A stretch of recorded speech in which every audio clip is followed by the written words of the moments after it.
বান্দা যখন মনে মনে আল্লাহকে ডাকে, আল্লাহ মনে মনে ওই বান্দাকে স্মরণ করে। আপনি রাতে শুয়ে আছেন, মনের মধ্যে অনেক কথা, হয়তো অনেক দোয়া আছে, চাওয়া পাওয়া আছে, কষ্ট যন্ত্রণা আছে। আপনি মনে মনে আল্লাহকে ডাকছেন, ডাকতে ডাকতে আপনার চোখ দিয়ে পানি বের হয়ে গেল।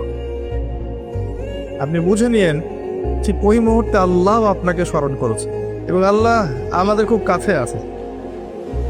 وَإِذَا سَأَلَكَ عِبَادِي عَنِّي فَإِنِّي قَرِيبٌ। নবী বলে দাও, তোমাকে যখন আমার বান্দারা আমার সম্পর্কে জিজ্ঞেস করে বলে দাও যে আমি খুব কাছে আছি। উজিবু দাওয়াতাদ দাঈ ইযা দাআন।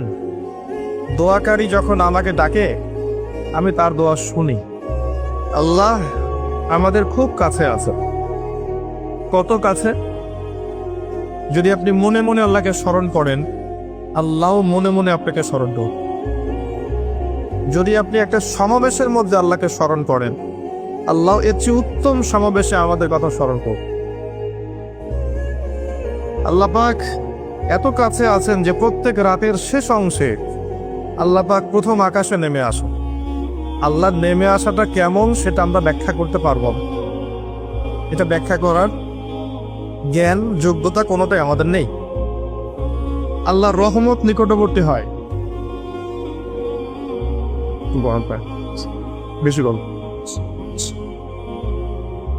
আল্লাহ পাকের রহমত নিকটবর্তী হয়। এই সময় আল্লাহ পাক আহ্বান করতে থাকেন বান্দাদের উদ্দেশ্যে, কে আছো আমার কাছে কিছু চাইবে, আমি তোমাকে সেটা প্রদান করব। কে আছো আমার কাছে কিছু দোয়া করবে, আমি তোমার দোয়া শ্রবণ করব। কে আছো আমার কাছে ক্ষমা চাইবে, আমি তোমাকে মাফ করবে। প্রত্যেক রাতের শেষ অংশে আল্লাহ রাব্বুল আলামিন এইভাবে আহ্বান করতে থাকেন ফজর পর্যন্ত। এই সময়টা দেখবেন আমরা হয় ঘুমে কাটাই, অথবা ফেসবুক, অথবা ইউটিউব, অথবা ক্যাসিনোর মধ্যে, কেউ জুয়াখানায়, কেউ পতিতালয়ে, কেউ আল্লাহ বিরোধী পরিকল্পনা করতে ব্যস্ত থাকে। কিন্তু আল্লাহ পাক প্রত্যেক রাতে তার বান্দাদের উদ্দেশ্যে এই আহ্বানটা করে থাকে। আল্লাহ পাক এত কাছে। মানুষ সেই আল্লাহকে ভুলে গেছে যে আল্লাহ পাক ছাড়া ইবাদত পাওয়ার যোগ্য দ্বিতীয় কোনো ইলাহ নেই। একসময় যে আল্লাহ ছিলেন আর কিচ্ছু ছিল না, শুধু আল্লাহ ছিলেন, আর কিছুই ছিল না।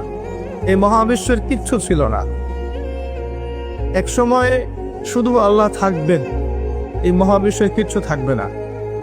কুল্লু মান আলাইহা ফান ওয়া ইয়াবকা ওয়াজহু রাব্বিকা যুল জালালি ওয়াল ইকরাম। প্রত্যেকটা বিষয়ে বস্তু ফানা হয়ে যায়, শুধুমাত্র আল্লাহ রাব্বুল আলামিনের সত্তাটা বাকি থাকবে। আল্লাহ পাক সূরা আর-রহমানে একটা আয়াত বারবার বলেছেন, ফাবিআইয়ি আলাই রাব্বিকুমা তুকাযযিবান। তোমরা দুই জাতি, জিন আর মানুষ, তোমরা আল্লাহর কোন কোন নিয়ামতকে অস্বীকার করবে? কেন জিন আর মানুষকে বলা হচ্ছে? কারণ সূরা জারিয়াতের 56 নম্বর আয়াত আল্লাহ পাক বলেছেন, ওয়ামা খালাকতুল জিন্না ওয়াল ইনসা ইল্লা লিয়াবুদুন।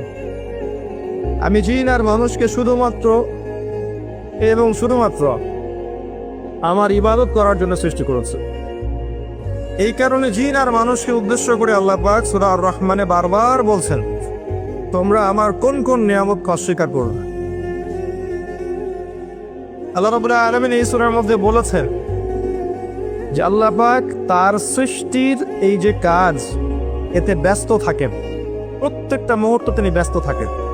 তবে সানাফরুগু লাকুম আইয়ুহাস সাকালান, শীঘ্রই তোমাদের দুই জাতির জন্য আমি ফারেক হচ্ছি, দাঁড়াও। তোমাদের বোঝাপড়ার জন্য শীঘ্রই আমি ফারেক হচ্ছি, থামো। সানাফরুগু লাকুম আইয়ুহাস সাকালান। এই আয়াতটা এই সূরার মধ্যে একটা ভয়ঙ্কর আয়াত। আল্লাহ পাক জিন আর মানুষকে বলছেন, আমি বিজি আমার কাজে, কিন্তু তোমাদের জন্য আমি শীঘ্রই ফারেক হবে। কিয়ামত ঘটানোর পরে তোমাদের হিসেব নিকেশের জন্য আমি শীঘ্রই নিজেকে ফারেক করছি। ওয়েট করতে থাকুন, জাস্ট ওয়েট অ্যান্ড সি।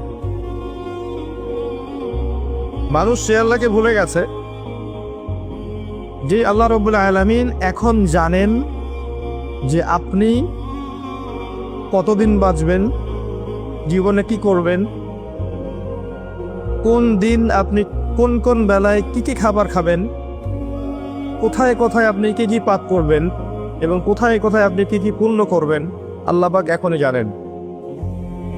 আল্লাহ পাক জানেন আমাদের মধ্যে এখানে বসে থাকা প্রত্যেকটা মানুষ কে কোথায় কিভাবে মারা যাবে,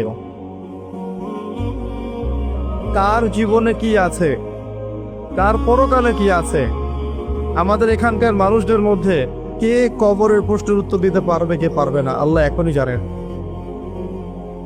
আল্লাহ পাক এখনই জানেন, এই মুহূর্তেই জানেন যে আমাদের মধ্যে কয়জন মানুষ এখানকার মধ্যে জান্নাতে যাবে। আর জান্নাতে যাওয়ার কোটি কোটি বছর পরে ওই বান্দারা কি কি নিয়ামত ভোগ করবে, আল্লাহ পাক এখনই রাইট নাও সেটা জানেন।